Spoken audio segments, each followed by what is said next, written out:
Welcome to the Off 199 podcast. We are your co-hosts, Jay, Music Nerd, and Dap. and we're just a few Miami boys who love talking about South Florida sports and want to bring it to you. So, without further ado, Off 199 starts now. All right, what is going on, Off 199 fans? I know it has been a while, but welcome back to Off 199. We are here with the NBA preview. Yes, it is that time of year. It's the NBA preview. I'm also here with my regular co-host, Jay. I'm broken. I guess that's why he's wearing all black. And then with one of our most frequent contributors, Jack. Be great on training. How you doing today, bro? Doing all right. We gotta take it one day as a fan, one day at a time as Miami fans. So let's get into it. We will start off with the NBA preview, of course, and then we will get to what has Julian broken, as I can probably attest to it. So, all right. So NBA season is upon us. The Heat missed out on both Dame and Jrue Holiday this season, and they went to probably the two biggest rivals that they have. So, being as that has happened, and being as what we have now, as we did have some couple of good pickups, but not what we were expecting with Thomas Bryant, Josh Richardson, and a couple other players. What are you expecting from the Heat now? So I'm going to start off with you, Jack, for this season. Nothing. I'm not expecting anything. Expand upon what's nothing. Yeah, for the Heat. obviously, but because nothing for the Heat is different than any other NBA teams. Yeah, I guess that's where what I don't like about some of the Heat fan base, because I be on NBA Twitter. Like, I know y'all don't really be on that type shit. I be on NBA Twitter. That's cool, man. It's like negativity. Like, I can't. No, 100%, 1,000%. I will 100% get it. But like, some Heat fans are kind of like resigned, and that's like kind of like why not resigning in mediocrity. That's like the wrong word for it, because Heat fan the reality is the Heat, they're not gonna be mediocre ever. Like, for the most part, type shit. Like, they're not gonna be mediocre. Even when we tried to tank, we went on like a 21 game win streak. Like, even we tried, like, whatever that win streak was, even we tried to tank, like, it didn't work out. We just refused to be mediocre anytime. I think they're cool with always coming up short type stuff. Because like when the Dame saga was going on or whatever like that, I guess in normal stuff, they was getting tired of it. They were just like, yo, I don't even care if we get Dame for real. Like, I was always done to me, because I'm like, bro, if we stick with the roster that we have, we're not winning anything. And when I mean anything, I mean a championship. Like some Heat fans are responding with the fact that, like, yeah, we're competing. Yeah, we're going to Eastern Conference Finals. We'll be the 1 seed. Like, I guess because, like, I know what we're missing, and I know that we'll never win a championship with the roster that we have. We'll never win a championship with Tyler Hero as our best scorer. We'll never win a championship like that. And to be blunt, we'll never win a championship with Jimmy Butler as our best scorer. Ooh. Because he's too passive when it comes to that type of stuff.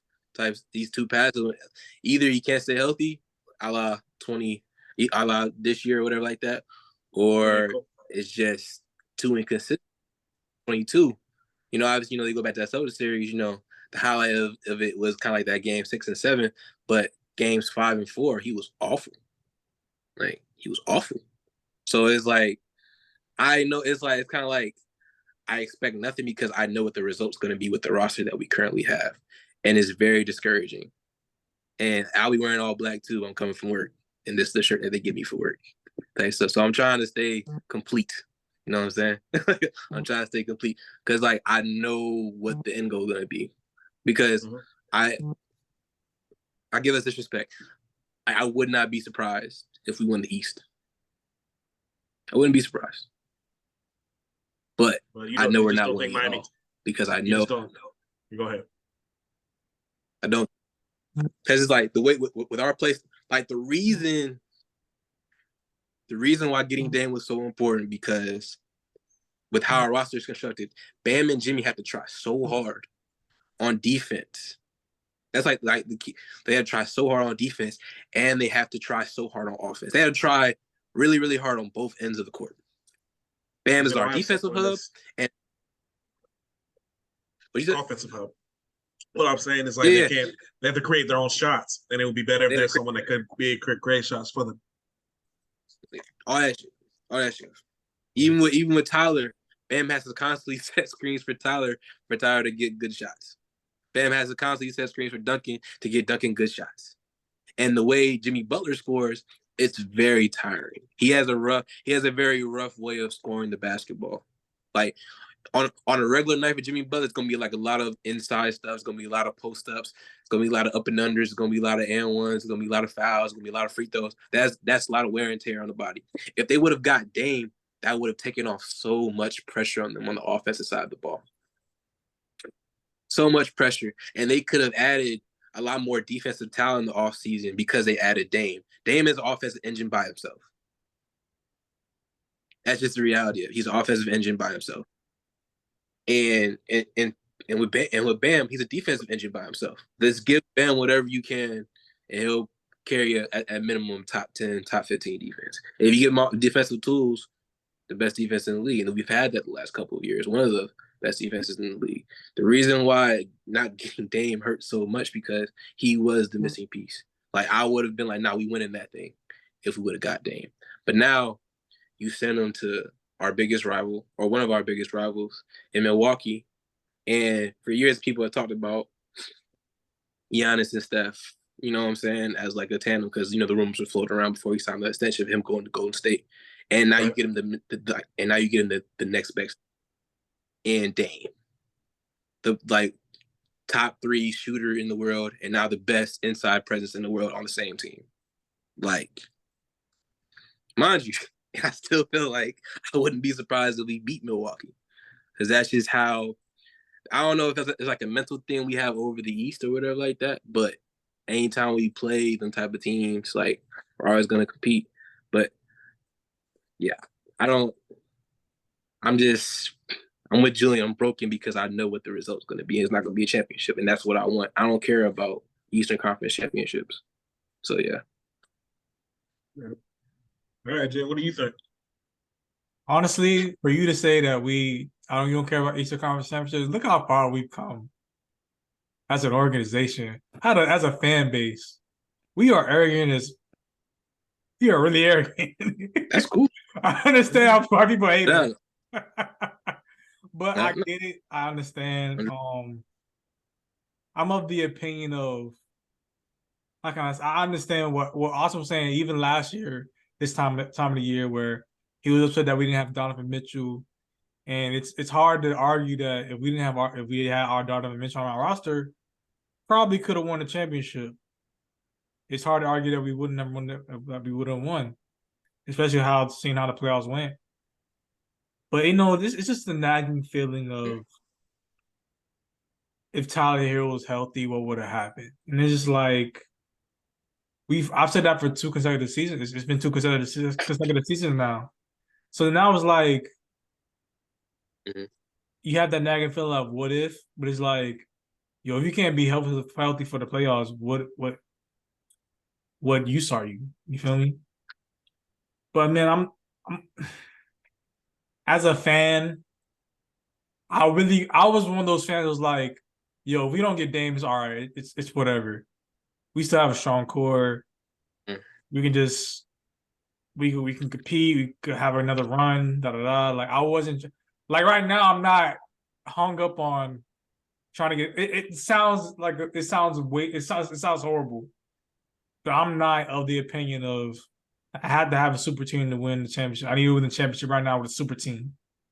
Like, I think I would be happier if we won the championship with this team right here than with if we had Dame. To be honest, I know it's BS. Go ahead, Austin. But my opinion, I ain't trying to interfere with anything like that. Mm-hmm. I don't even think adding Dame to that team would have been considered a super team in my opinion. Oh no, it wouldn't have been a super team. No, I don't think so either. I misspoke. Not in the Heat big 3 sense. No. I misspoke. It's not a super. I have a very different opinion of what a super team really is, and that would not have been a super team. I still think Boston would have been more talented. Even if we had it, I still feel like Boston would have been more talented. And with the moves they made, I don't like. We'll talk about that later, but yeah, with how the current roster is constructed, it's. I feel like we got more athletic compared to last year. I feel like we probably lost a lot of shooting, but I'm as far as the dynamic players with Jovic and Jaquez or whatever like that. I'm curious to see how everything meshes together and how we can get this thing flowing, because I really do feel like we still have a good team. Trying to be optimistic, I feel like we can't compete, but we'll have to see how it goes this year. To add on to what you both said, like I have to agree with what both of you said. I think it kind of speaks to the excellence that Miami has held since we drafted Dwayne Wade as to why it's okay. Like with what Austin said, yeah, it's okay not to like Eastern Conference championships when you're a Heat fan. It really is because of how good they've been. And also I can understand also being on the go ahead. That's all I've known. Yeah. Yeah, pretty much. Since you've been a Heat fan, that's all you know. And for me, it's a bit different being a bit older. I know the heartaches of the 90s that the Miami team had when Pat Riley first got there. So for me, I'm one of those fans. I love that we compete every year. And also, too, I think also going into it, we talked about this the first time we ever got together, being a fan of the Dolphins and the Hurricanes. I am so happy that we compete as a team every year for the Heat. So that's why I can accept us. That's my thing. Like watching the Dolphins and watching the Hurricanes these past 20 years, how can I really be upset of what's going on in the Heat? Like seriously, like why are you upset? Like that's why. Why do I feel like I get to feel like that? But I understand where it comes from, and I've had other people talk about it. It's like, you know what? Other people's like, look, your team is used to excellence. It's like I best like kind of being like how Alabama fans probably feel right now over the past few years. Haven't they ever won anything since 2021 now? So they're kind of like 2020, right? Yeah, 2020. Yeah. So I can understand that part. I agree with Austin too. I did feel that Dame was the missing piece, and so much so I've actually been against kind of Tyler Hero being traded away these last few years. I'm one of those fans, but I didn't mind it for the Dame trade. I thought there was so much he could add, because I agree with you. He can create so much offense by himself, and Jimmy and Bam's games, they can fit so well with him. One pick and roll game for Bam and Dame. Also, two, with Jimmy he can be a complimentary scorer off of him, and having someone who can draw so much more attention. Jimmy doesn't have to go one-on-one, doesn't have to create what he can. Now, Jimmy's is shown over the past two postseasons, he has the ability to achieve greatness. Like these were he's had over the past two postseasons, and it still just wasn't quite enough, And then, of course, and then I agree with Julian in one way too. It's like that nagging part. If we were fully healthy, maybe it'd be different. I've been on the podcast and I said I felt that Miami lost the NBA championship in Game 4 of the Eastern Conference Finals when they didn't sweep and they didn't get that rest. I agree with that. I think they would have been. Yeah, I think they would have had a better chance, if they would have been able to do that. But they just didn't have that urgency. That Game 4 and then Game 5 just kind of got away from them. Game 6, if Max Strus boxes out, maybe that's different. But even then, I still think it would have been very, very difficult to beat that Denver team. But at the same time, they competed in that series again. For me, I'm never gonna be mad at Miami competing, it wouldn't surprise me again if Miami wins the East. But I have to agree with Austin too. The way this team is constructed, and I just think it's gonna be very hard for this team to win a championship. That Mom? Yes. Hello. I just think it's going to be very hard for this team to win the championship again. Now, that being said, we don't know what's going to happen because, like, the Celtics, you don't know what's going to happen with the Bucks. There's already some issues apparently with some way that the team has been constructed. I know that they just lost Terry Stotts. It just seems like there's some issues with the head coaching. And the thing is also it's hard not to believe in Spo. So I'm always going to believe in Spo. But going forward, I'm not sure what it looks like. I got to kind of see how this game goes. I watched him play last night. I liked how Bam looked to begin the game. I like Thomas Bryant. I think he's a really good backup center. I think they can play him at power forward from time to time. But it's just you have to. Stock into the preseason for real. Not really. I like to see it. Like I only watch the first quarter and then I'm done. So, but also Jimmy wasn't playing, so I really we're still talking to it too. How you feel, Austin? You said what, Jim? So how you feel? You said no. About preseason. It's like preseason's, preseason's preseason. You know what I'm saying? It's not really nothing. Like the intensity is not there. Like a lot of times when niggas be like putting in the work in the off season to work on certain things, they do it in the preseason. They say that don't work, and then they don't do it again in the regular season. So I did like how Bam looked more comfortable in the mid range. Like he wasn't hesitating at all. He was just getting to his stuff. I'm kind of upset that Jaime strained his groin because I definitely want him to get more comfortable. In the preseason so he can be ready for regular season. But how Spo is with rookies. But consider he's like an older rookie, maybe I was definitely on that thing where like maybe he'll play him anyway type stuff. Because how when Josh Richardson came into the league, he played. So that's kind of like what I'm envisioning with Jaime as well. But this injury kind of affects that. Yeah, because he's an older rookie. Right. He's really played a lot. Yeah, Richardson. I'm trying to think of like rookies he's played like that for real. But Richardson, Hero, and Winslow for a little bit, but he didn't really play Winslow that much. He did. He started in game 7. Yeah, he did. But he played. Okay. But all right, we'll move on from there. We'll go back. We'll revisit that a little bit. So we'll move on to now. So speaking of Jimmy Buckets, Jimmy Buckets. He was legendary in the playoffs last year, but was hampered with the ankle injury in the New York series and just inconsistency from then on.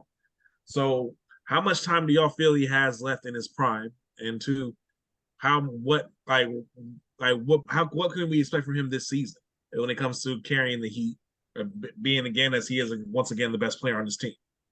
Julian, I'll start with you.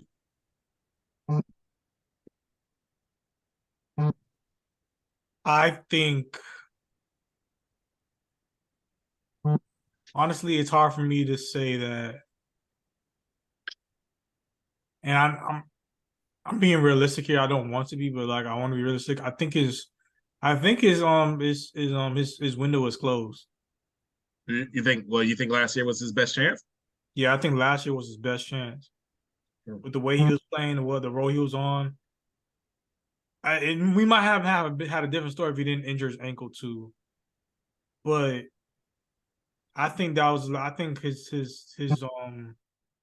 window of being the best scorer and being the best player on the team and winning a championship has closed. Yeah.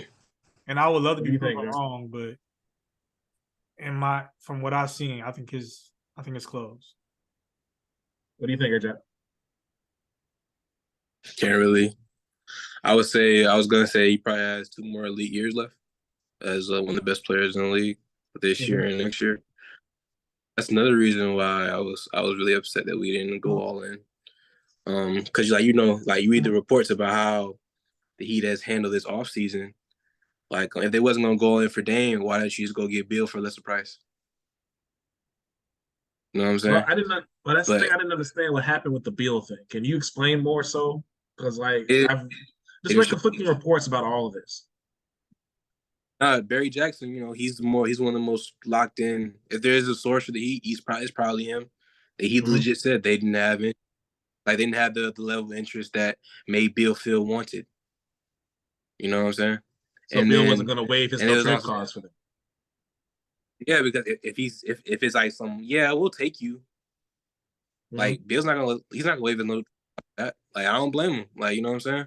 Like, and then as long as not wait for Dame and you go get Dame. Obviously it was more of the play the Blazers trying to engage the Heat and trying to send Dame anywhere but the Heat. But at the same time, it's like send the house. I don't care. It's like, so you would have wanted because like, well, go ahead. To max window, yes. Mm-hmm. Send all their tradable assets to the Blazers. That's what you would have done. At least start close to max. Like Mm-hmm. don't lowball a team that's already embarrassed that they're losing their franchise player, and they're like, "Nah, we're not gonna get what we want," and then they take a lesser deal out of pride. Yeah, because it was about control. It was about stuff. Because it's like I think Dame was like, if Dame would have requested this trade like a year ago in like the middle of like the kind of like the prime of 2 years ago in the middle like prime of player empowerment, or that the trade probably would have got done like within that week. But I think when Dame requested that trade and then Dame has his reasons, and I called you about why he did what he did, and in my opinion he was valid because that the dude kept lying to him. You know what I'm saying? 100%. That's why he 100%. did what he did. At the same time, the public doesn't know that. So in the public's mind, it's like, oh yeah, Dame's trying to bitch the Trailblazers. When it wasn't that, it was like, nah, it was more of a fuck y'all because y'all keep lying to me type stuff. So with Jimmy, that's why I was upset because I'm like, y'all not trying to maximize Jimmy's window. Like, I would be cool with this roster construction if Jimmy was 30. But Jimmy's 34. Like, if we had this roster, Jimmy's 34, and he can't grow this roster. There's no growing. Like, he is what he is. Jimmy's Jimmy, so he can't grow this roster. If Jimmy was paired up with a 25, however old Bam is, and a 24-year-old Tyler Hero, I'll be much more optimistic. But that's not the case. He's 34. He probably has 2 more years left.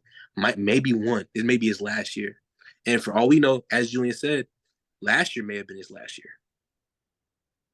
And we fucked it off game 4 of the Eastern Conference Finals, and we fucked it off this offseason. This is probably the worst offseason we've had in a long time.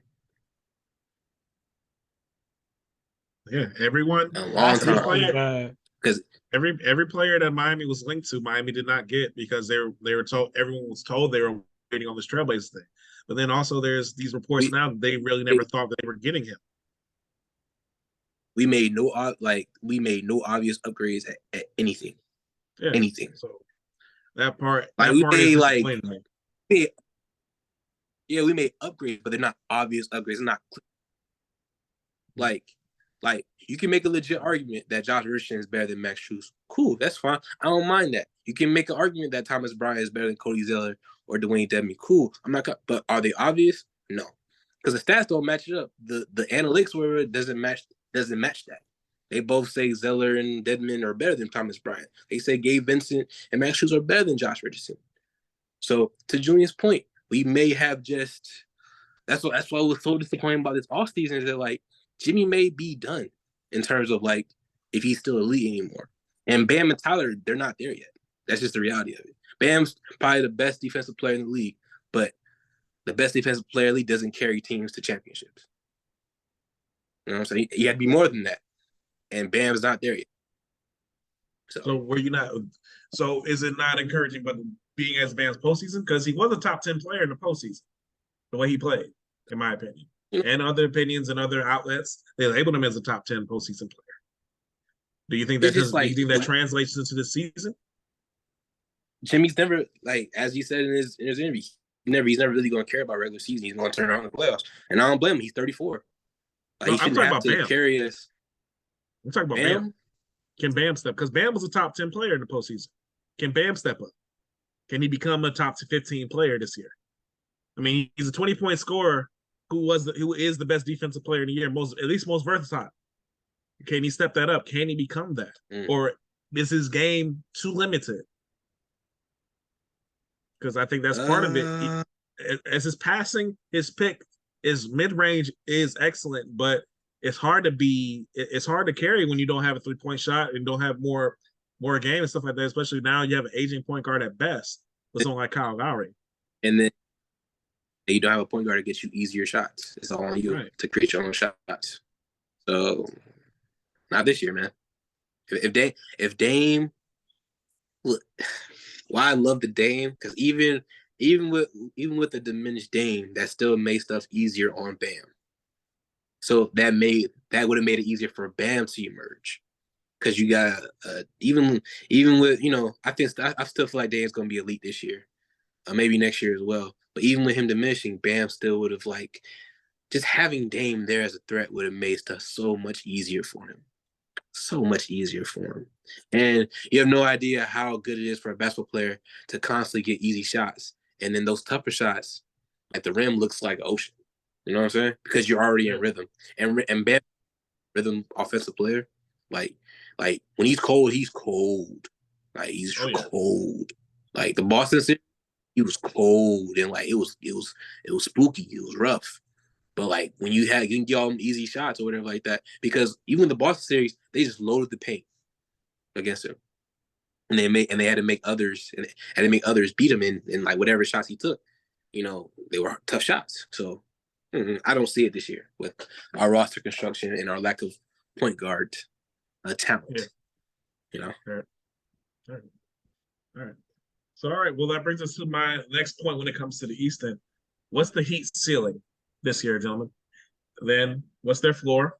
And then, what's your prediction for the East, your prediction for the West, and your NBA champion? Hey, Jack, I'll start with you. I think the floor playing, honestly, because we're one injury away to our top three guys from being a non-playoff team, in my opinion. And the funny part, our ceiling is probably Eastern Conference Finals. So that's the funny part about this team. Yeah. I have to agree. I have to agree. This is kind of coming off like a funeral procession. But yes, the ceiling for this team can be very easily Eastern Conference Finals. I agree with you on that. But, yeah, for 100%. Whatever like that. Because to be honest, to be blunt, Boston doesn't scare me. Honestly, I feel like the give and take with the Boston team, I feel like the give and take of the Boston team and their transactions, I feel like it's about even what it was last year. I don't know if we're gonna discuss that. We don't have to. That's just how I feel about it. I feel like the give and take is just about the same as it was last year. So, only team that really scares me is definitely that Milwaukee dynamic. So if we get the right matches, I feel like our ceiling is the Eastern Conference Final. Yeah. What do you think, Jay? I feel like our ceiling is Eastern Conference champions. I feel like that's our ceiling. I feel like our floor is probably an AFC playing. That's just because of injuries that could happen and stuff like that.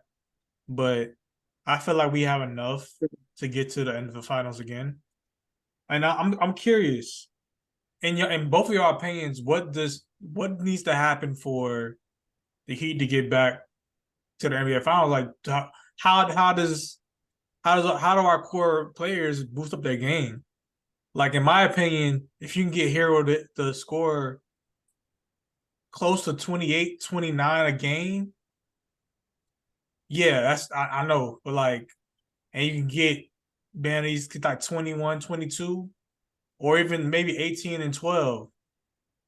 I think that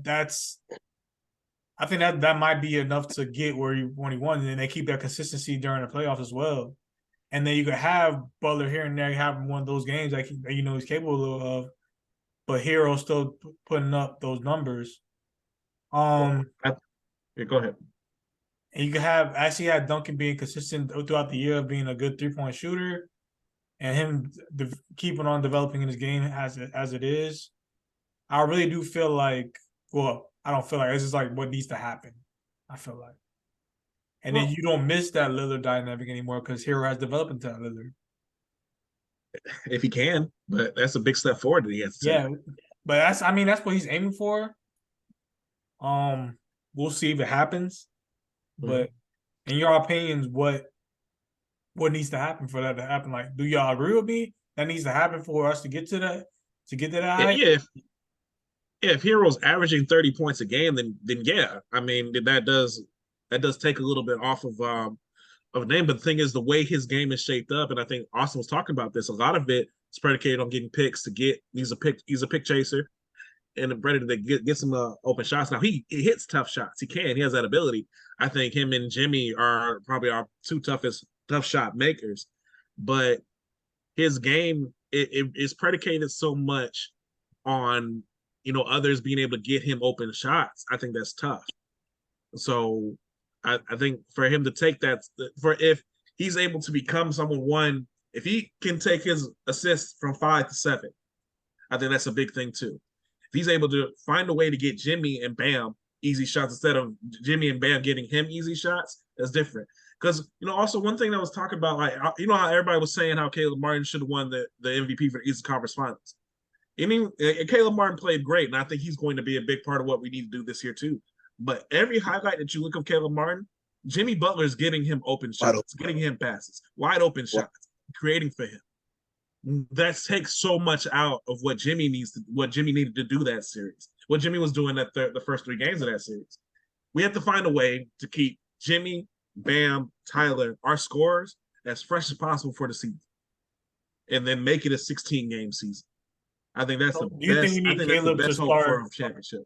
Do you need Caleb to start averaging 13, 14, 15 a game?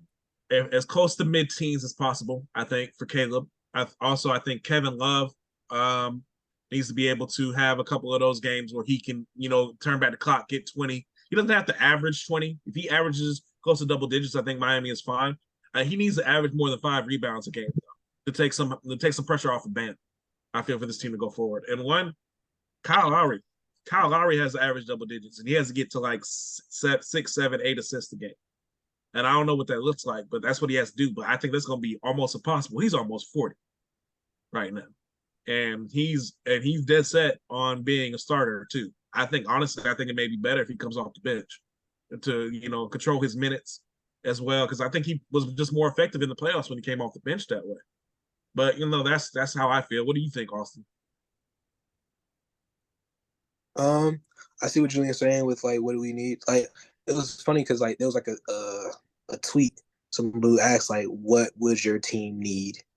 Type stuff, and I said, true 3-level scorer that can push Jimmy and Bam down the scoring hierarchy, like a true number 1 option type.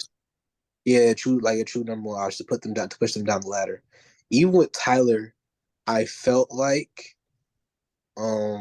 He was scoring the most, but that was because Jimmy and Bam allowed him to, not because he was truly our best scorer, not because he was truly our most scorer.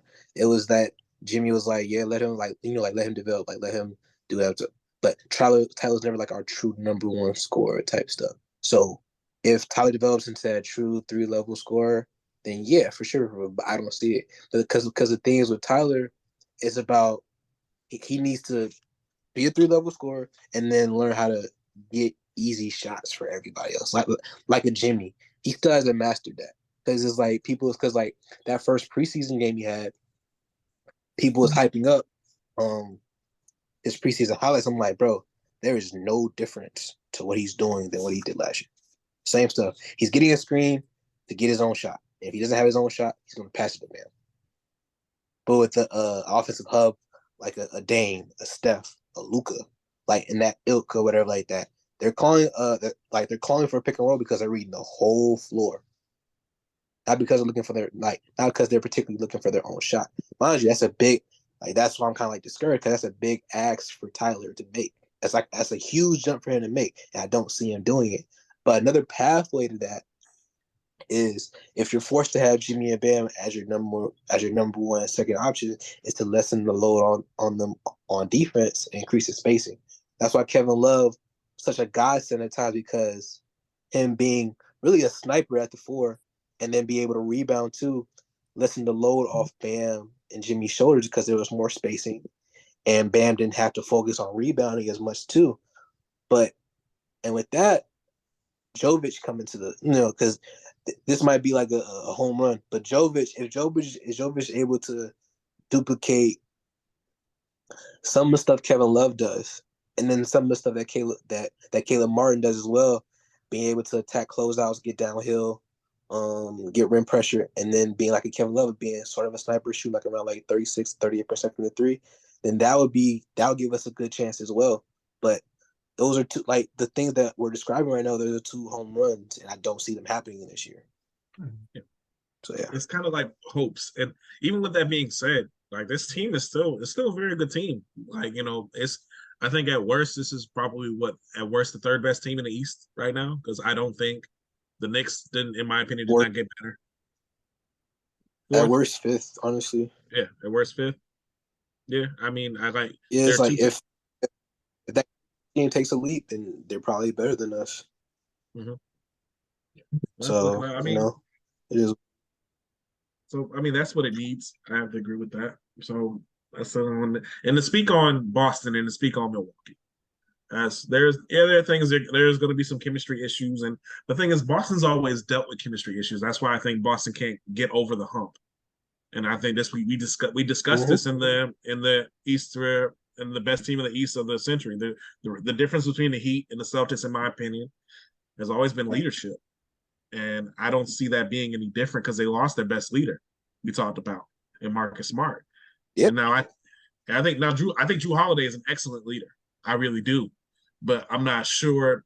Being as Marcus Smart kind of came up with Jaylen Brown and Jason Tatum and went through battles with them, there's a difference, And so, but we'll have to see how that goes. I feel like they lost too much defensive prowess. Well, yeah, no. Part of it, interior-wise, yes. And that's the thing, though. Like, I feel like people are really understanding how much interiorly they lost. And how much Time Lord, how big Time Lord was for him. What were you saying, Austin? Yeah. No, I think us Heat fans know how valuable he was because like, bro, Bam and Jimmy did not try him. No, they didn't. They did not try him in the paint whenever he was on the floor. They did. Porzingis, they about to eat him up. But they eat him up. The Time Lord, they wasn't trying Robert Williams. So, like, the thing is, Porzingis is a good shot blocker, but it's like it's kind of hard to explain. He's a good shot blocker, but it's not the same as what Time Lord brings. Because I don't know what the difference is, but like there's a big difference in how people approach Time Lord. It's the way he moves. It's kind of, for me, anticipation too. The anticipation of it, and also too is like Porzingis he'll shot block it. It seems like it, but he doesn't. He'll do it to like where it turns to an offensive rebound. I feel like Time Lord had a way to get it to Jason Tatum and to Marcus Smart and start to break. It felt like it's for me. That's how it seemed like. I mean, of course, I could be wrong. There could be the analytics. Everything has analytics these days, but I feel like his defensive prowess to it. I think. One, I don't think Porzingis could step out and guard someone like Jimmy Butler. Williams can. And did it a lot. So, but Al Horford is getting slower. And, I got respect for Al Horford, former Gator, one of my favorite college basketball teams of all time. Them 04 is from the Gators, everything. But they're not the same without him. And I think it's gonna see it. So we'll see. It comes to it now. Milwaukee, adding someone with, I think the word that one I like to use from 2K, the gravity, the offensive gravity that someone like Dame Lillard, Steph Curry, Luka Doncic has. Because when you talk about asking for those picks, I think that's what they do. They shift the gravity of the defense, so the defense is always going to look on them. I think that's something that we could have really used.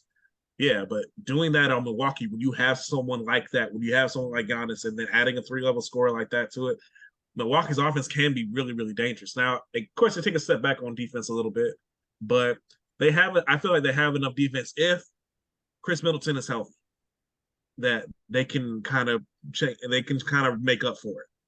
But that's a big if, because he definitely wasn't healthy last year, in my opinion. So, but they were still the number 1 team in the East. I still think they still ended up with the best record in the league, right? Last year? Yes. So we'll see. But yeah. But that being said, let's get into it. What's your prediction for the East then? Let's start off with you, AJ. As of right now. For the East. Man. Because the East is so trash. I don't even got notice of all the other teams in the East. Where, funny. I wouldn't be surprised if we get the number 1 seed. I wouldn't be surprised, really wouldn't. But I'll still go Boston. I'll go Boston 1. Us 2 or 3. Milwaukee 2 or 3. Cleveland 4. Knicks 5. Magic 6.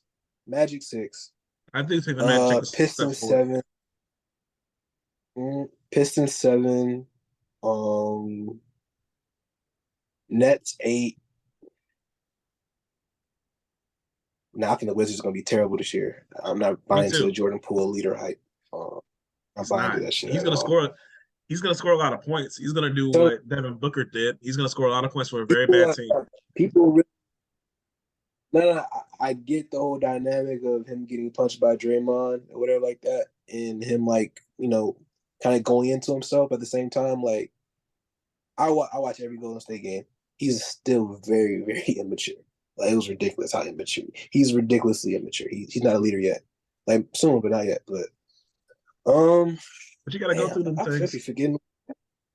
What teams in the I'm East. assuming you think the Hawks are gonna be a 9th or 10th seed, then? Yeah, I don't think the Hawks. Actually, nah. Let me stop trolling Trayon. What about the Bulls?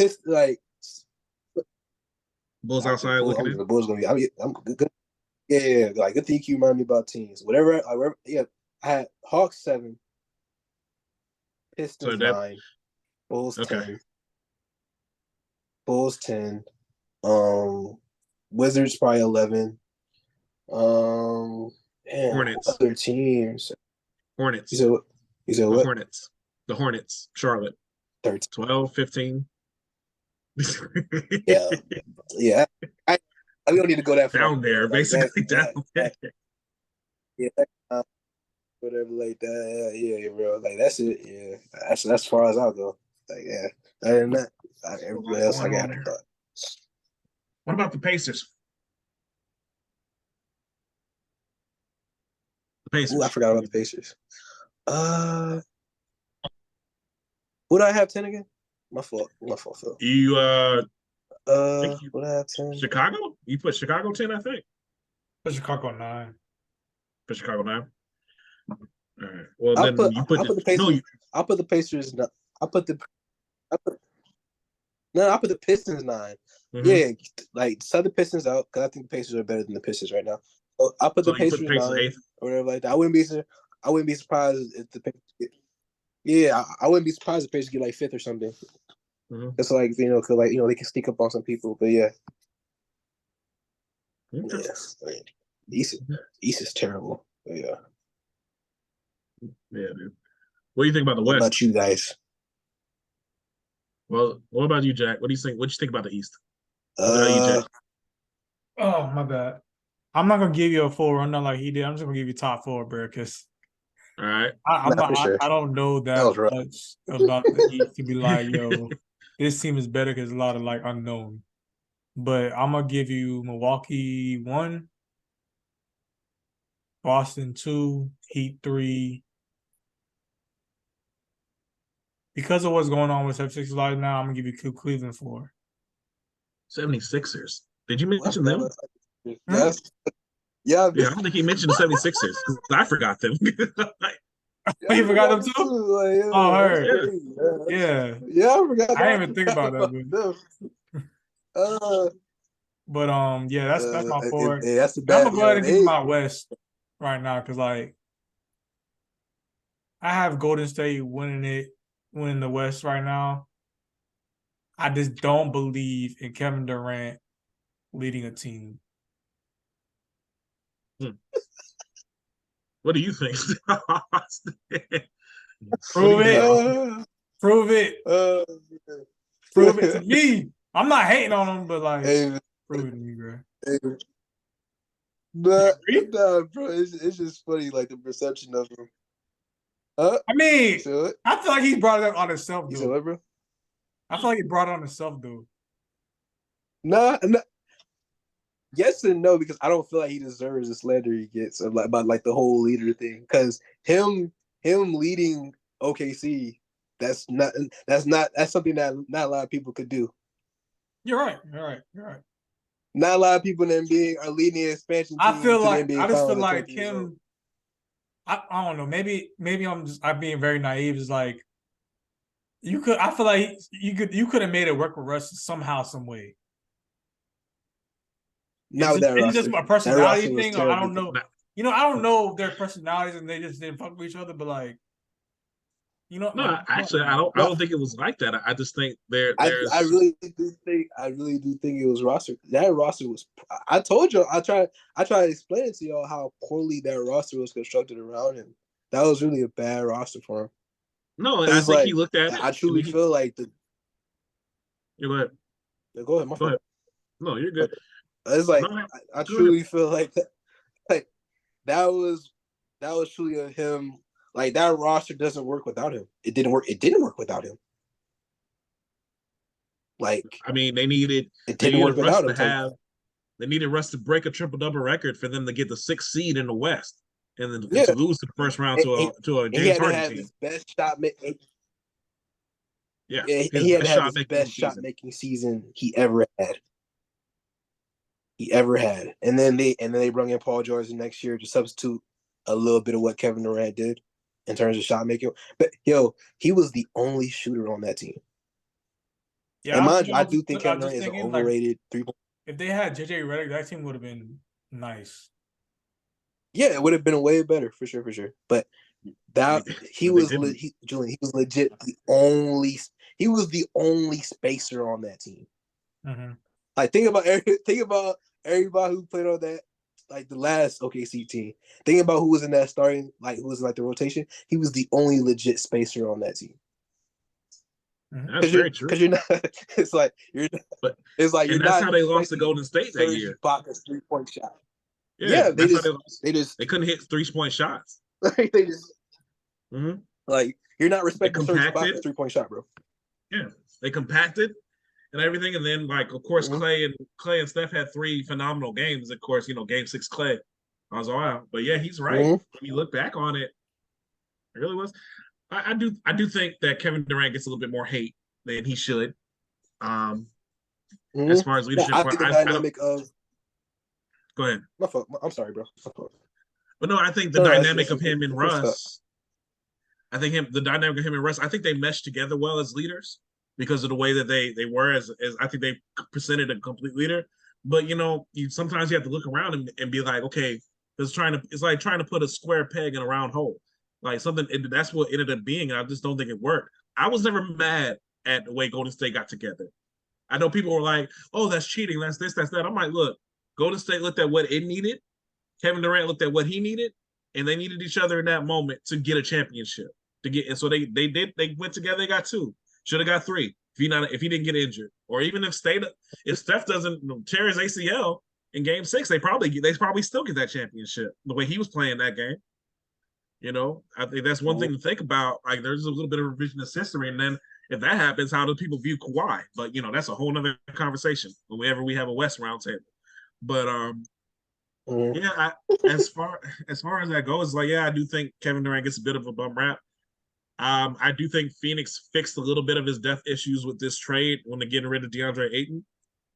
So I do think you have to look out more for them. But I do think Golden State's going to come back a little bit more because it's kind of the last hurrah for that team. I think if they don't get one this year, I don't think they're going to get another. So, and then maybe Chris Paul can. I agree with that. Say what? Shit. I agree. I definitely agree with I definitely agree with that. I feel like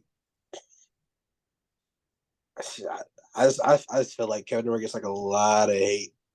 I think because the LeBron dynamic. I know not with you, Julian, but like some niggas like legit don't like KD because he went to Golden State. And that's cool. Some niggas don't like him because they feel like that he like kind of like cut off LeBron's reign in terms of getting more championships. That's like why like a lot of people don't like him type shit. So that's dynamic as well.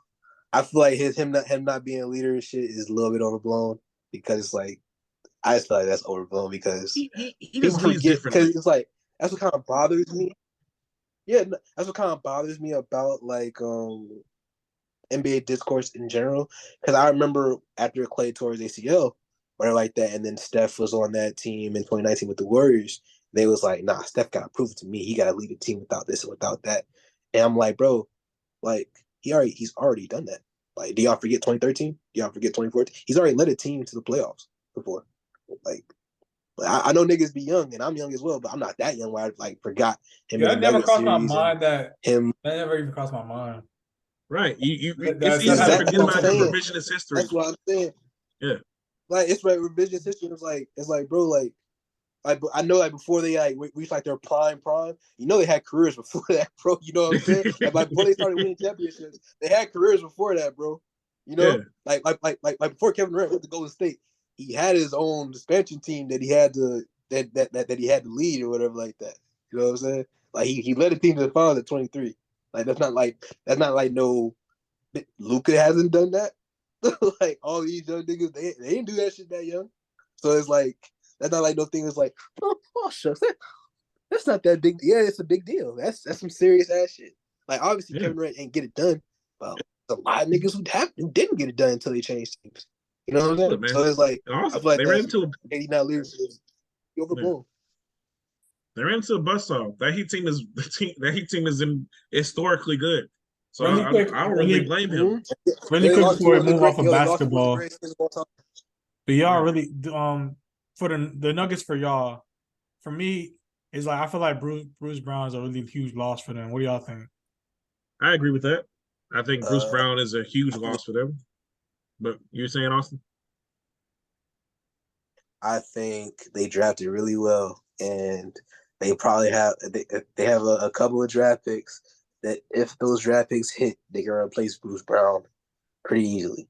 So you feel like kind of frustrating about the Nuggets. They I think not repeat because I not repeat because I do feel like I have a theory about Jokic, whatever like that. Because I do think he'd be like milking the I don't care about basketball thing. I do think he tried really hard last year. I think that was the most effort he's ever given in a season. I think he tried really hard last year, and a lot of stuff went their way as well. But but that's how championships go. That's not me trying to don't like a negative on him or whatever like that. But the championship. They got championships. Like regardless, they got great matchups last year. Like I don't care what Lakers fans say. The Lakers are a great matchup for the Nuggets. Phenomenal matchup for the Nuggets. They have no one to guard them. They have no one to guard you. Yeah, they have no one to guard Jamal Murray. No one. No one. So it's he showed it to him.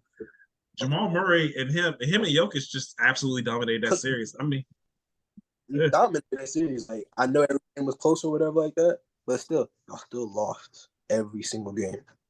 Yeah, when it came to crunch time, every single game. Yeah, Jamal Murray absolutely like the moments of truth in that series. Jamal Murray came up aces, and they could. I mean, there were a couple shots that like Jokic made, and like literally you have Anthony Davis looking around like, "What the fuck am I supposed to do?" Yeah, 100%. So it's like part of me is like, man, like, are they gonna get that type of? Oh yeah, and then Chris, but this is kind of like a given with Chris Paul. Chris Paul here, against the Suns. I don't think he makes that big of a difference, mind you, but that's still a factor in like the consideration of like, damn. They may, they caught a lucky break in some instances or whatever like that. So it's like, and they really don't have any depth, for real. Like they were kind of went 7 deep last year. So basically, like they're like one injury away from like going 6 deep. So it's like, I'm with Julian. I think the Warriors got it. So I don't really believe in the Lakers, for real. I don't either. I feel like keep it on my radar. I feel like when them niggas gonna get hurt. Yeah. If they stay healthy, they're dangerous as hell. I will say that, but I don't think they'll stay healthy enough. Neither do I. But also, I think they kind of caught a couple lucky breaks too. I felt to get to Western Conference Finals. I think it was really good that they beat that they had got Memphis in the first round, and also I think playing Golden State the way they were able to. I just think they caught Golden State at the right time. I thought Golden State was going to make that series a much more close series than I thought it would. But I think also too when that game series going, my fault. And then game 1, Golden State not being able to close out that game and get that one. I mean, it proved the difference in the series, in my opinion. Like literally, sometimes a series can be. It's like it's hard to say a series can be decided in one game, but there are a lot of times when it can be. Like I feel like the Knicks Heat series was decided in game 1, and if Jimmy Butler doesn't roll his ankle game 1, Miami sweeps that series. Game 2. Yeah, Miami sweeps that series. Yeah, Miami still should have won game 2. Because if you don't, I just feel like Miami was a bad Scott Foster call from sweeping that round too. Yeah. No, because I think Tyler Hill had like some interview with her like that, and some Knicks Twitter account quoted the tweet and said that because he was like, Tyler was like, yeah, we wasn't really worried about the Knicks or whatever like that, and he was like, oh, LOL. I'm like, what do you mean LOL? Like, I had zero nervousness that whole entire Knicks series. I knew it was going to beat y'all. Like, I'll never hear like that. But even with the Warriors, whatever that was like a long time for them. Like the punch, like it was a very bad year for them, in my opinion. Wiggins missed 30 games because his dad had serious health issues. Like his first games back was that King series or whatever like that. And the way the Lakers guard the Warriors is they leave everybody else open except Clay and Steph. And they didn't, and the other player did not make. Yeah, it's smart. And the other player did not make them play. It's what they did to him in 2015-16. They left Harrison Barnes open, and Harrison Barnes could have hit an open three. If Harrison Barnes hit two of those threes, we're talking about a whole different NBA. But we can get into that. And later. And he has the nerve to be mad at Draymond Green for calling Kevin Durant. Like, nigga, what? Bro, y'all cost him a championship. I'm saying you had 10 open threes, my dude. You didn't hit one of them. You didn't hit one of them. Like I said, I'll never be mad at what Golden State and Kevin Durant did that all season. You had to get better at the small forward position. You got the best small forward available. The best option wanted you to.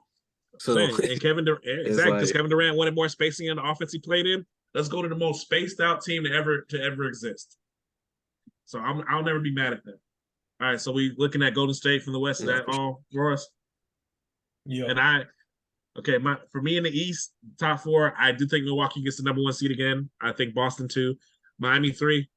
I'm going to go with the Knicks 4 over the Cavs, and 76ers. I think if they fall to 6 this year, I think the Cavs. You know how I felt about New York teams. New York. But I just think that all this stuff about Donovan Mitchell not signing the extension and possibly asking for a trade, I don't think that helps them going forward. And I also think that Cleveland got a little bit exposed in the playoffs against the Knicks last year. They really can't play Allen and Mobley together, it seems like, defensively and offensively. So, are y'all ready to declare NBA champion this year, or what do y'all think? Nah, I can't, bro. Nah, I gotta see them. I gotta see how these teams pick up. There's a lot of change going on. But I will say this: as far as last year, as far as last year, all of us were here. Plus that. And we talked a little bit about the Nuggets. We said, we asked if we thought they were going to be healthy. Well, all of us said they weren't going to stay healthy. We were wrong, and they ended up beating us in the finals. So, we never know what's going to happen. But that is going to be our NBA preview. We're going to get to one happier thing we're going to talk about. Then we're going to talk about what has Julian in all black right now. And then we're going to get to the Marlins as well before we end up. So we're going to make it quick. The Dolphins. Let's talk about the Dolphins. Let's give us at least the Miami fans some happiness right now. They look great, but they have not been challenged, nor have they been fully healthy. So are we cautiously optimistic about what the Dolphins have done, or are we scared of the much tougher schedule coming up? So what do they need to improve, and what does this team need to do to be playing deep in the playoffs? Let's start off with you, Jim. I am cautiously optimistic. I don't think we win. I don't think we win this Sunday. This is the Sunday before we play Philly Sunday Night Football. And unfortunately, even though I budgeted to go to this game, I would not be going to the Philly game this year. Oh, man, I'm sorry. But I am cautiously optimistic that we have a good team. I am very not scared, but nervous about our defense. But I feel like we'll get better as the year goes on. What do they need to improve? I feel like we need to improve our interior pressure. I feel like that in itself caused us to lose against Buffalo. I feel like Josh Allen was free to step up into the pocket and make plays. Mm-hmm. I feel like this whole Vic Fangio defense, that's what you're missing for real. Interior push. If you have the interior push, a lot of those games are different. Well, a lot of those close games was like Chargers different and the Buffalo was different. Obviously, Chargers game went our way, but the Buffalo game probably goes our way if we have interior pressure. Play deep in the playoffs. Offensively, I feel like if we just keep on being consistent, we're good. Like keep on getting the ball out, keep the defense on balance. We're good. It's just we can't give up. We can't. Well, we don't keep, but we can't give up more than 30 points. We can't do that as a defense. We gotta make stops. Like when we need stops, we need a defense to make stops. We need defense to make plays. But I feel like we can go deep. We can go deep into the playoffs, and like I would be disappointed if we do not win a playoff game this year. All right, hey Jack, what do you think? Shit, I'm a Julian. Our defense, in my opinion, like they stink. Like that first, I will say that like before the season started, this is what I don't like just about sports period or whatever like that. They say like before the season, yeah, like they like kind of like project like what the record is going to be. Like before the season started, like these first games are supposed to be tough, you know? Yeah, it's supposed to be tough tests, like the Chargers and the Patriots, and then the Giants, and then the Broncos. They're supposed to be, they're supposed to be tough. But now that the season gets started, now it's like we had an easy schedule now. So I will say that first, but yeah, I don't think we win this weekend either because the Eagles do what we're the worst at, which is run the ball. We can't stop the run. I was talking to my homie, he was like, "What you mean we can't stop this, that, and third?" But the stats say this. I'm like, bro, the teams abandon the run against us because they're trying to catch up because our offense is so good. So they abandon the run. They they can't abandon the run when we already got 21 on the board, and that's kind of like complimentary football. I would counterpoint that is the only reason why. I guess the only time we give up a lot of rushing yards was to the Chargers and to the Bills. The reason being, and I saw the game plan that he was trying to do. Vic Fangio was trying not to get beat over the top. So you saw a lot of 6-man fronts, 7-man fronts, and safeties back too deep. And that's what really killed us in the running game against the Chargers and the Bills. Will you do that against the Eagles? I don't know. I don't think he trusts Jalen Hurts to beat you downfield like that, even though he can. He's very capable of doing that. He definitely can. Yeah, Devontae Smith and AJ Brown are no jokes. So. Yeah, but it's about all right. Can your pass rush get there though? And he can't. They can't. If Christian Wilkins plays out of his mind, he can't. You argue that it can be done, but go ahead, boss. I'm sorry for cutting you off. I don't know, man. No. I'm with you because it's like Chris Wilkins been not a ghost this year, but like he ain't been the nigga that was demanding. He hasn't been what he was last year. He wasn't. He hasn't been what he was last year. I don't know if he was everywhere. I don't know if he's getting more double teams or I don't know if he was chilling in the offseason trying to get that money. But he hasn't been, Steelers been better. I think he adjusted to the new defense. That's the nigga who get. But you're right, he has been. Yeah, I think that's fair as well. Like that's kind of like the excuse for the whole defense. I think that's fair. I feel like the only nigga who's kind of like seamlessly transitioned has been Javon, whatever like that. But your safety leading your team in tackles is awful. Not good. It's like not ideal. Awful. Our line. It's never a good thing. Our linebackers have been awful. Yes. Awful. Our linebackers have been awful. Oh my gosh. So I feel like that's what needs the most improved. The linebacker play. Linebacker play has not been good. 100%. Go ahead. And then having Jalen come back, that's gonna help because having Cater Cole on Stephon Diggs. My God. That was crazy to me. Like you see this man can't do it. Like switch off. Have like something. Yeah, I get it. I get it. You it's like you want X on the bigger receiver in Gabe Davis, but my God, oh my gosh, oh my God, like he was after the first touchdown. You got to be like, okay, well, this isn't working. All right, so I have a Pro Bowl caliber corner on the other side. Let him. I don't really give a fuck about Gabe Davis because good as Gabe Davis can be, Gabe Davis is not Stephon Diggs.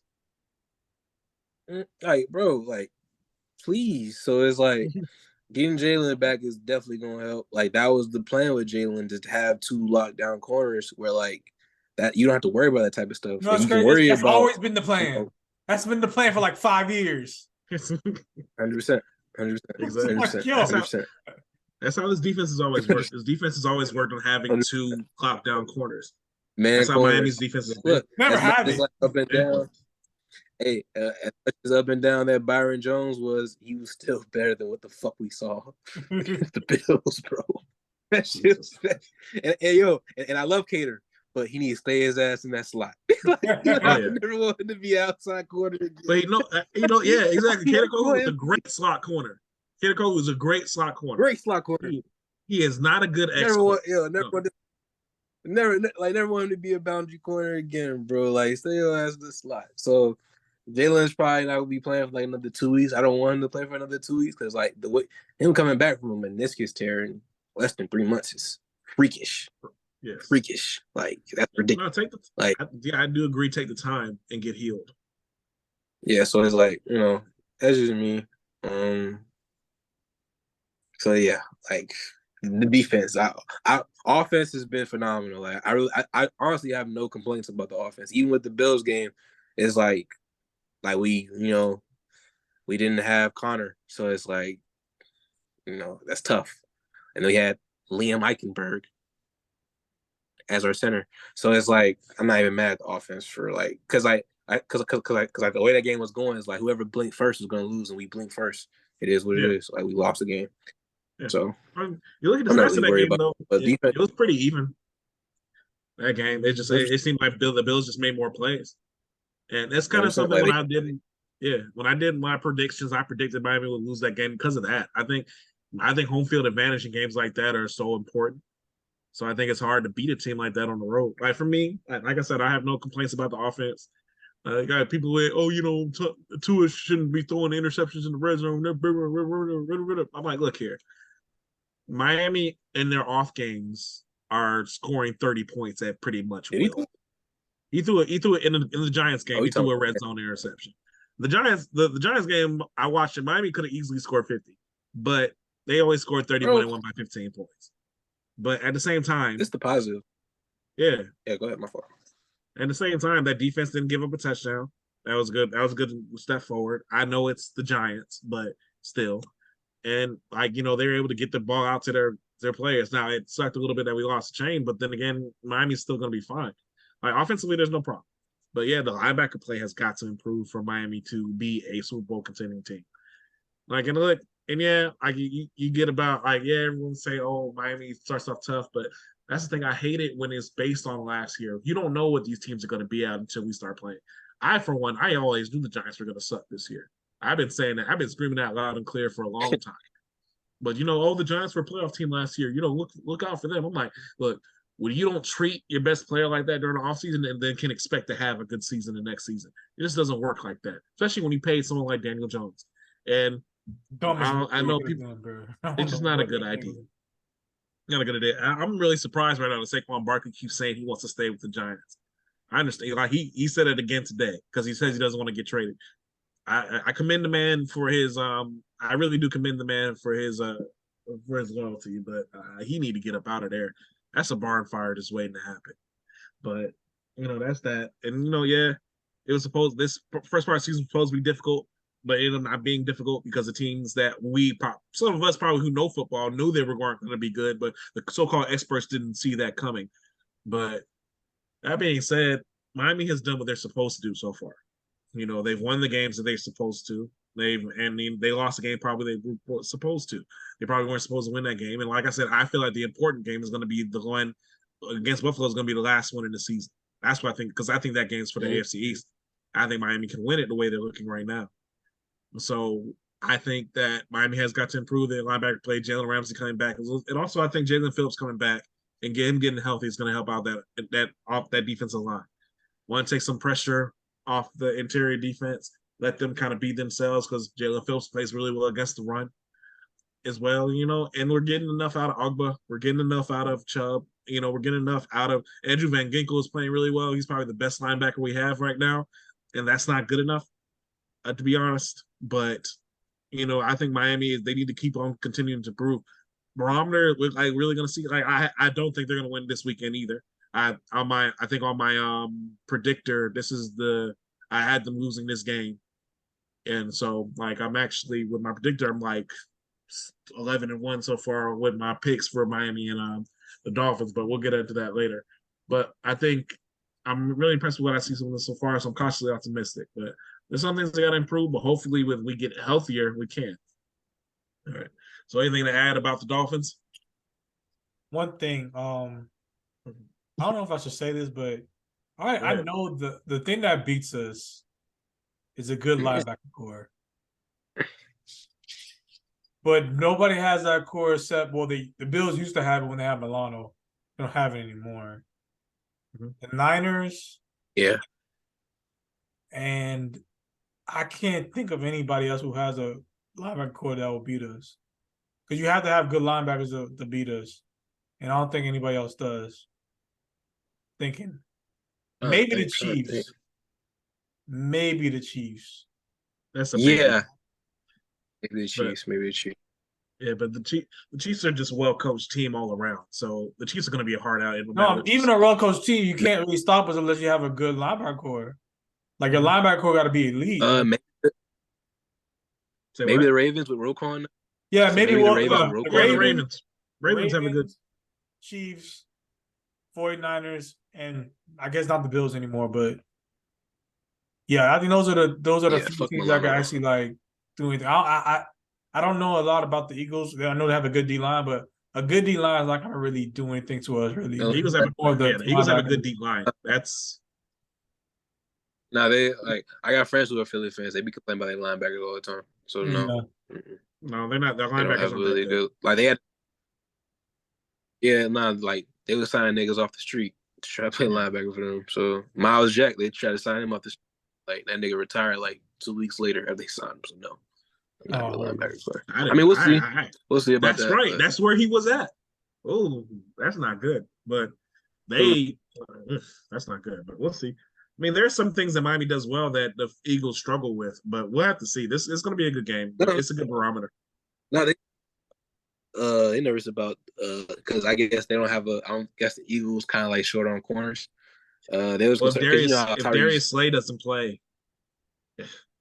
Even with him playing, it's going to be difficult.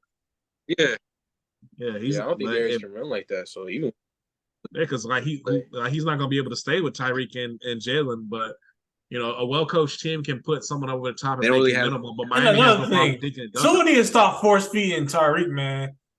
This one ought to be wide open, dog. I do think he needs to throw the ball a little bit more towards Waddle. But as a fantasy manager, I'm cool with it. I mean, go ahead, force feed him as much as you can. I think Tua bought into that too. I got a fantasy, but damn, dog. Obviously, he no. All right. Like, not gonna sit here and act like Tua will be forcing the ball at Jalen when Jalen don't need to be getting it though. He be forcing it. Come on now. Wait, okay, I get it. All right, but that red zone interception against the Giants, he was throwing it to Waddle. He could have waited for Tariq.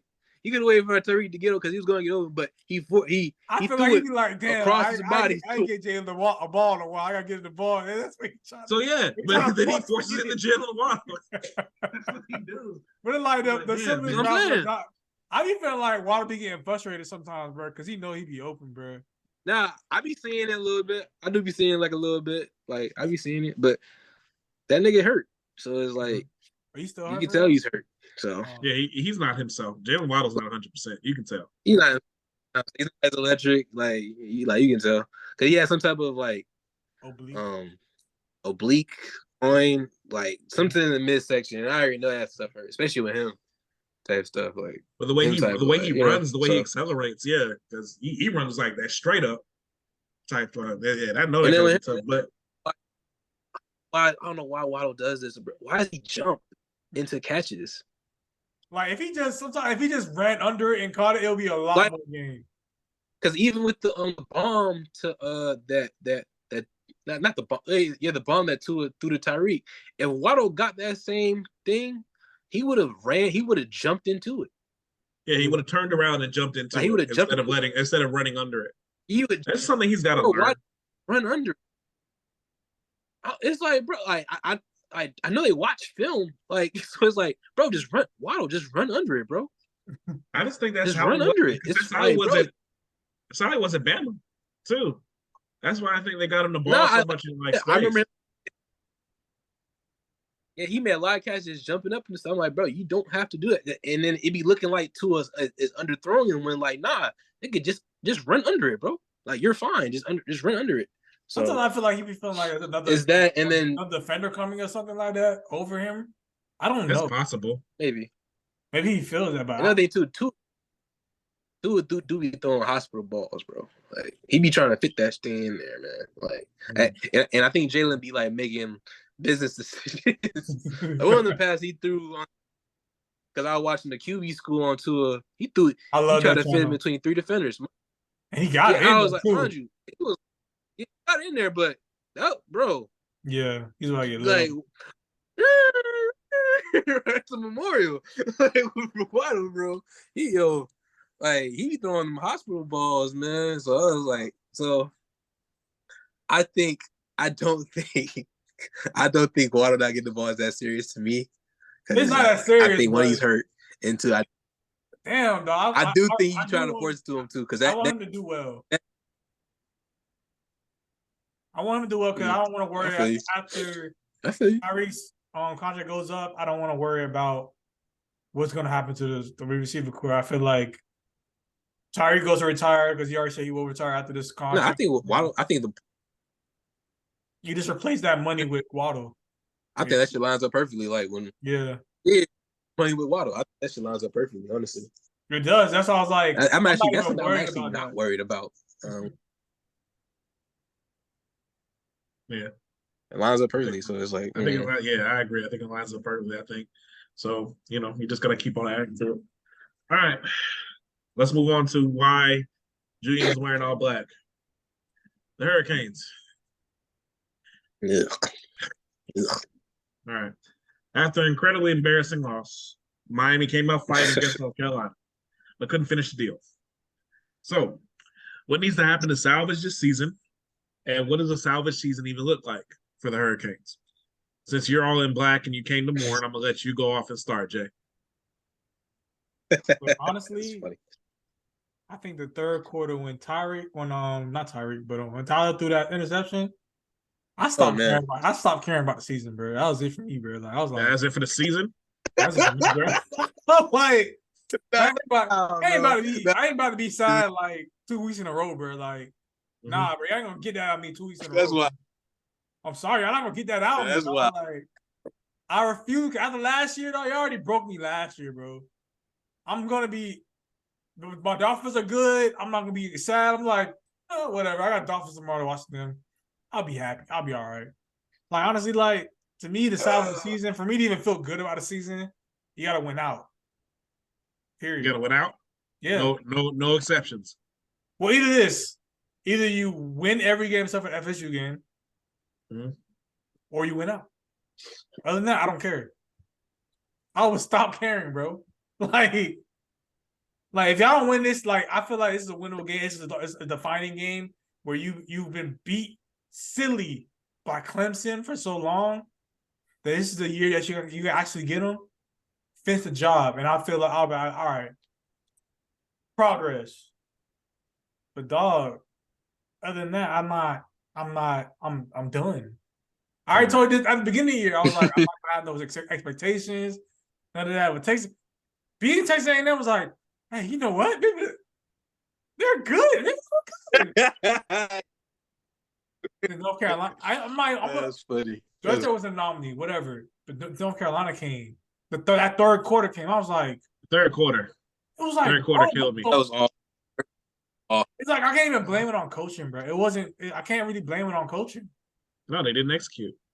It's like Tyler doing dumb and shit. Like I'm just like, bro. Like I'm just like, bro. I don't even care no more. Like after the interception, I was like, Fuck it, bro. I'm going to bed, lay with my girl, bro. I don't even care about that shit no more, bro. Like, whatever, bro. Like, I'm not even like, I don't even want to talk about the Hurricanes no more, bro. Like, bro. Like, I'm just, whatever. That's, in my mind, I'm not going to get excited anymore unless they win out. And even then, they win every game except for, and they get to a boy game and they go like 10-3 or whatever. That's the only time I'm gonna get excited. Like, all right, cool. But other than that, no. Because of how y'all lost the last 2 games. And I told that in a group message last week. This is the loss of Georgia Tech. That's gonna turn into like 4 games, dog. That's gonna turn into a loss like 4 games for no reason. Like usually does. And I'm tired of it. So it's like, whatever, bro. And it would just show it's not a step forward, and that's what's concerning me. But hey, Jack, what do you think? Y'all, as y'all know, I was there at the Georgia Tech game. No, because my mom and Brianna are doing the woman talk. I walk in there, it felt off. Like I truly did not feel. That was supposed to be like a easy win, and it just felt off as soon as I even like walked into the stand. I was like, this don't feel right. I feel off. I just felt off, and the game felt watching weird. The game. Mm-hmm. It was weird. It was weird all around. The whole thing was weird. And then when Tyler threw that first interception, it was like, okay, yeah, well, it was bound to happen. Him throw like a dumb pick, and then when Harry Perry scored, I was like, okay, we're back on business. And they called it back. I was like, okay. But I don't want to. But then like, I'm watching them bleed the clock against Georgia Tech. And I'm just like, I remember this so vividly, Phil, Julian. I look at the clock. I'm like, 36 seconds. Why they snap that? Just stick it nil, because I play Madden, you know what I'm saying? So like when the clock hits under 40, that's when you just kneel it and get out of here type stuff. So and then, because I'm in the stadium or whatever like that. You see like all the commotion of he fumbled, and then like the ref points to. I'm like, even in live, I was like, I don't think he fumbled. Or it probably overturned. I'm just like on my phone, and then you see the replay. It's not a fumble. I'm like, yeah, elbow was definitely down. And then they say Georgia Tech a ball. I'm like, okay, mind you, Georgia Tech has not been able to move the ball all game. All game. All game. First pass, incomplete. Second pass to Corey Couch has been a ball hawk so far this season. He mistimes it. And he tips it up. And we have to go over it again, dog. Like, do we have to go over it again? Like, bro, Julian, bro. If it would just went past his hand, I would have been like, all right, whatever. That's a good catch. That's a good catch or whatever like that. As soon as he tipped it and it went back in his, because he caught it like this, I was like, something bad about to happen. Because it's like something bad about to happen. And then on everything, when Haynes King trash ass got out the pocket, I was like, oh no. Oh no. Oh no. And then Cam, hero ball, playing ass, bites on a double move when the one thing you cannot give up is a touchdown. Is a fucking touchdown. And I immediately grabbed the women that were with me hands. I said, let's go. I didn't even watch that Fumblerooski shit they tried to pull at the end. As I'm walking out the stadium, like we're already on the ground when they try to do that shit or whatever like that. I hear like roars from the stadium. And my, Kane's obsessed ass pull out my phone to like try to like watch the game. Like, okay, then maybe they do something or whatever like that. But now just some bullshit, And then the last thing I see is Amari Cooper throwing down his helmet in frustration. Like, now he really lost that shit. So, on to the North Carolina game or whatever like that. I will say this for optimism. They didn't come out like last week affected them. I will say that about them. They didn't come out like last week affected them. Like that, I don't feel like that loss had anything to do with Georgia Tech. To be like completely honest, like the effort was there, they just didn't execute. And I feel like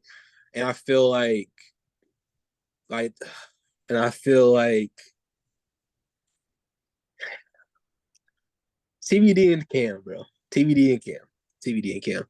That's what I blame the game on, honestly. I feel like because the fumble, I mean the snap wasn't on TBD, it was on the center, it was on Matt Lee. It was a bad snap. But the fact that your defense made a stop to not give up points after a turnover like that, and the fact you throw a pick right to the linebacker, I was like, oh my gosh, bro. And then mind you, your defense backs them up to a 3rd and 20. A 3rd and 20. And Cam bites. And Cam bites on something underneath again. Like, that's the worst game I've seen Cam play since Florida State in 2021. Yeah. He was a freshman back then. That was the worst game I've seen. That was the worst game I've seen him play. Like, I don't know if he was absolutely for the first time. Yeah, I have to agree. He was an absolute liability in coverage. He let Tez Walker destroy Jared Davis, and there was no reason for it. Like, bro, because it's like that. I think they're just terrible. I think the whole team. I think that's like more like the South Florida mentality. South Florida corners don't really seem that they're good in man coverage. I mean, in zone coverage. They don't really have eye discipline or whatever like that. They bite on everything underneath, even though like they're trying to go up top, type stuff. Like I don't think we can realize this type stuff. Even if he doesn't bite on the underneath stuff, Drake May is still going to throw it deep. He could have had. I think he could have had interceptions if he would have just played his role. That's probably like the most frustrating. He would have had opportunities for a pick. He would have just played his role, but he did. He tried to play hero ball again. So, I mean, I'll feel better about the season. Here's the sad part. I think a lot of us, when it comes to like preseason projections, we're kind of still at where everybody projected us to be. Like I think I said 84. I think one of us said 93. Like we're still at that pace. I said 93. You know what I'm saying? Mm-hmm. Yeah, we're still at that pace. Even if we lose to Clemson or whatever like that, we can still go 8-4. Because I don't think we'll beat Florida State. I'll still be there though, but I don't think we'll beat Florida State. Like maybe like, yeah, I don't think we beat Florida State regardless, whatever like that. But I do think we beat Clemson. I do think we beat Clemson on Saturday because I think Cade Klubnik is awful. And one thing I do give us credit for this year, I do think we've made awful quarterbacks look awful. So I think, you know what I'm saying? And I do think we made great quarterbacks look just good because I don't think Drake May played a good game on Saturday. No, Drake May was not. Don't. I know how the stats look, but I don't think he played a good game on Saturday. But that's the thing. Drake May has probably played his 2 worst collegiate games against Miami Hurricane defenses. But the thing is, they still won those games. Against Miami. Yeah. Yeah, and he still made the plays necessary to win the game. So, I get where Julian's coming from, but like just on some subtle stuff, I do see a difference in this team or whatever like that. Because I was in the building against Texas A&M. Previous teams, and we went down 10s that they fold. Especially after that Jacoby fumble, muff punt or whatever, like they fold, like they don't recover, but they did. So it's like I'm really hoping that me seeing that type of stuff and that type of change, even how they came out against North Carolina, like that's stuff you're not used to seeing from Miami teams. They usually fold, they come out flat after losses like that. So it's like I really hope we come out against Clemson, and because I do think we're better than them. I do think that offense is not good enough to keep up with our offense, even though their defense is elite. I can't say that, but I do think their defense may be a little bit overrated because they have played some cupcakes. So it's like we'll see. But I do think we'll beat Clemson on Saturday, and I think we can win out except for the Florida State game. So I'm cautiously optimistic. If we lose to Clemson, 3 straight ACC losses is terrible. No way you can even justify that. That's why the Georgia Tech loss is so bad, because it's like this could, because there was always like a potential thing to happen to lose to North Carolina and Clemson back to back. So it's like that's what makes the Georgia Tech loss even worse. So I'm cautiously optimistic because I do think we can beat Clemson this Saturday. Yeah. Well, I think what needs to happen, I guess, is like you said. I think I have to agree with Jay. Winning out Maybe besides the Florida State game, maybe then they can kind of look at it as better stuff. I just want the whole thing I've wanted from Miami for the last 5 years is to keep going forward. And the beginning of the North Carolina game looked like a step forward because we've lost games like the Georgia Tech way before. I mean, nothing like that, not the way how it happened, but we've lost games like that and then absolutely folded for the rest of the season. I just don't want to see that from this team. But then when the third quarter happened, that's what it looked like. It felt familiar. That first half, I love how they played, but the problem is too, even with that first half, Miami should have had 31 points, but they only had 17. And in a game like that, you needed 31 points to win that game. They fumble going into the end zone with the Harry Parrish one. Oh, yeah, 20. No, yeah, it was 17-14. It was 17-14. Yeah, 20-17, right? No, it was 17-14. No, I think you meant it should have been 20. I think you meant it should be 24-17. I don't think we had another opportunity to score other than the Parrish thing. The Parrish fumble, and then they had the other fumble. Didn't they have the other fumble to snap? No, that was in the second half, though. Okay. That was in the second half. No, like it should have been 24. But yeah, they should have been 24-14. I felt. And it's like you have to capitalize on every opportunity you have to score. You're going into the end zone, literally ran the ball down their throats. Literally, all you got to do is just get in there. And like you lose touchdowns like that, and then another drive, you fumble. Like when you're going down the field, and also too, it's just I feel like he needs to use Jacoby George and Kobe Young a lot more, and not focus so much on X. It'd be ridiculous, bro. It'd really be ridiculous. Why like he throwing the ball like, all right. I'm not a huge fan of Isaiah Horton, but it was a fourth down play where he threw at the back of a double cover dude, and Isaiah Horton was flashing wide the fuck open. I'm just like, and there was a play. There's a play earlier this year where you went to him on fourth down, and Isaiah Horton is able to get the first down. Like the offense is designed, to get multiple players the ball. Like I have no problem you rely on an extra because he's a really good third down receiver. He's a really good catch. He's really good. And he knows how to get open. He knows how to get open. Jacoby George is just as good as a route runner, and he had a career day, and he should have had 200 yards receiving that day. He should have had a Tess Walker day because that's how much he was getting open. Kobe Young deserved more than 2 catches for 20 yards against North Carolina. Kobe Young destroyed him. He did drop some balls, though. He dropped some balls.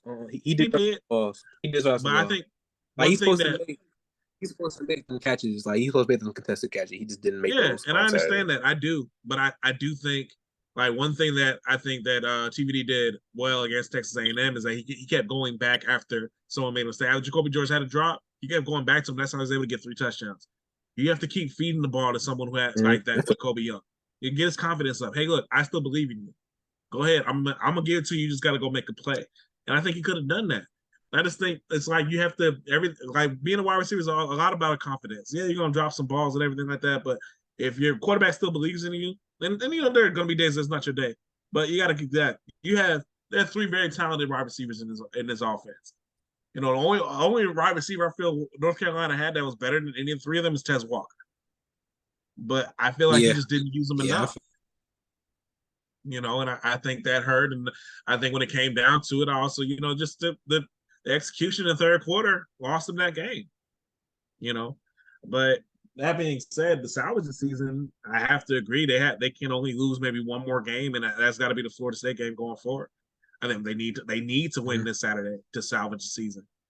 And then they could lose and they can get to 8-4, and then if they win the bowl game, I won't feel too bad about it because that's kind of what I thought. I predicted a 9-3 season, and right now they're kind of where I'm at. But the Georgia Tech game, it spoke so much about what's been wrong with this program for so long, and then it allowed all that noise to come into the program. It allowed Paul Feinbaum to be Paul Feinbaum. Go ahead. Mm-hmm. Yeah, because it's like we've been doing so. It's just taking care of business, man. Just doing what you're supposed to do. Because it's real. I'm scrolling through Twitter. I'm just like, and everybody just ranking on us. I'm just like, man, it's a real. And I just tweet out, man, it's a real feeling. Like the whole country making fun of your team, like it's a very surreal feeling, and they're valid for it. Like what I'm saying? Yeah, and it's what it reminded me of when we lost to Pittsburgh in 2017. Like everyone shouting out praises, and that's like that. The whole country's fucking up, just shitting on your team, just like that. You know, it's just what reminded. That's why I kept saying I don't think Georgia Tech is the worst loss in school history. Like I think there have been others. Nah, that was ridiculous. That was so ridiculous to me. I'm like, bro, we lost to Clemson. We lost to Clemson 50-0, bro. At home. Yeah. They got a coach. Game, like yo, they like, got a coach fired. Like Virginia. Yeah, like we lost. Like we literally lost the last game in the OB, bro. Like what are y'all talking about? Nothing. Like, yeah, Warren Sapp said that. I was like, bro, are you retarded?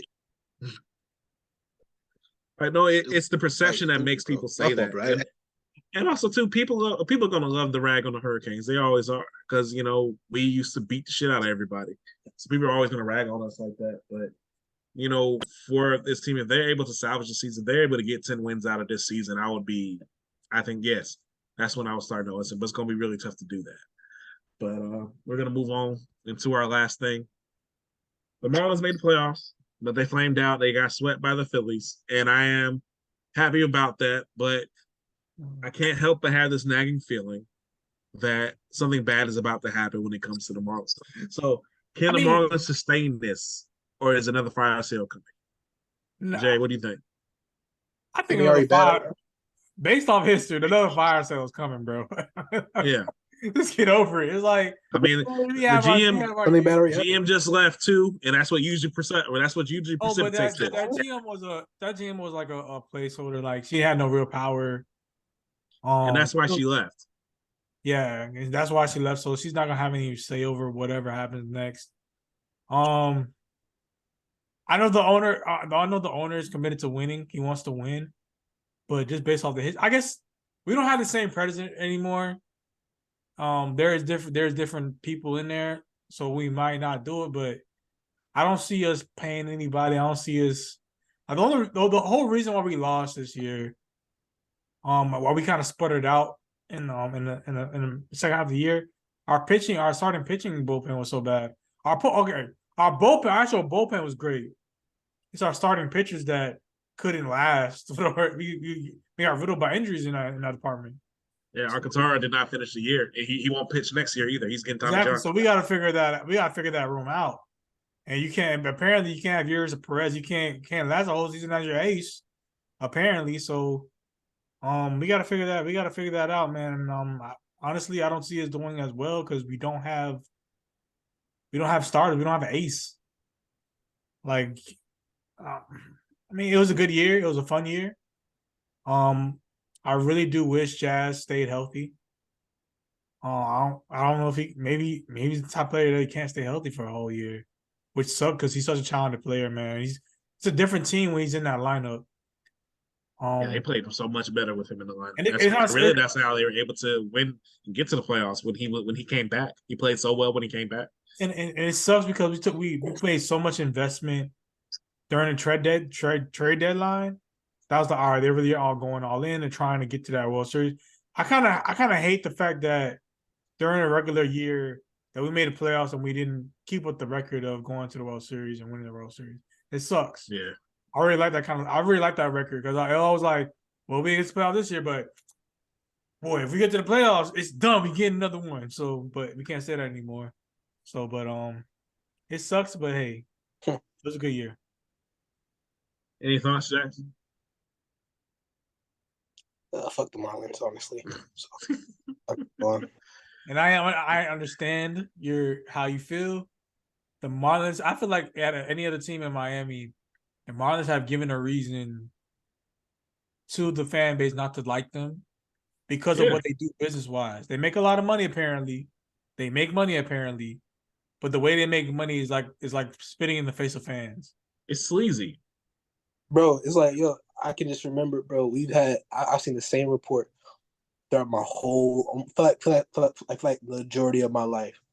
Marlins have the least payroll in the whole national, whatever the fuck it's called, MLB. Every single, the whole fucking MLB or whatever like that. We don't pay nobody. We don't try. And when they go get paid, I don't even like MVP. This. Yeah, it's like crazy. It's like, bro, it's like, bro, I've seen so many. It's like, and just like watching from like afar, I've seen so many Marlins players get traded away and then be MVPs. Like, oh my fucking god! And All-Stars, and it's crazy. I mean, Mike Lowell became an MVP perennial All-Star after averaging 20 home runs a season for us, and then I think he had a couple good years, and then all of a sudden he's in Boston. He's winning MVPs and Gold Gloves and all this other stuff for us. AJ Burnett. Miguel Cabrera had one of the greatest careers that MLB has ever seen. A 400 hitter, dog, 3 AL MVPs, leaving us. Dog, like Christian Yelich, like, MVP. Justin Bohr. It's ridiculous. Real Muto is probably going to win a championship this year with the Phillies. Giancarlo. It's ridiculous. It's ridiculous. Wait, we had Real Muto? We had Real Muto too? Yeah, Real Muto was he came up in Miami's farm system.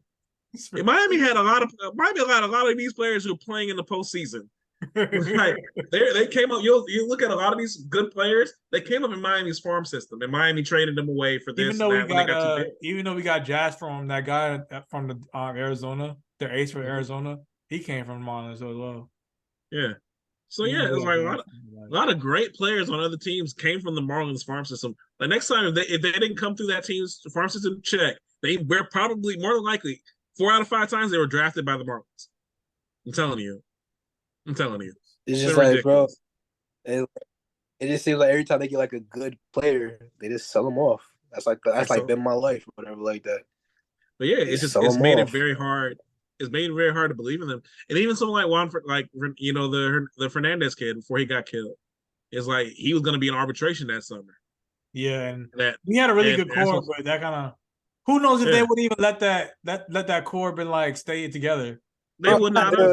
They would not because he would. I have zero confidence.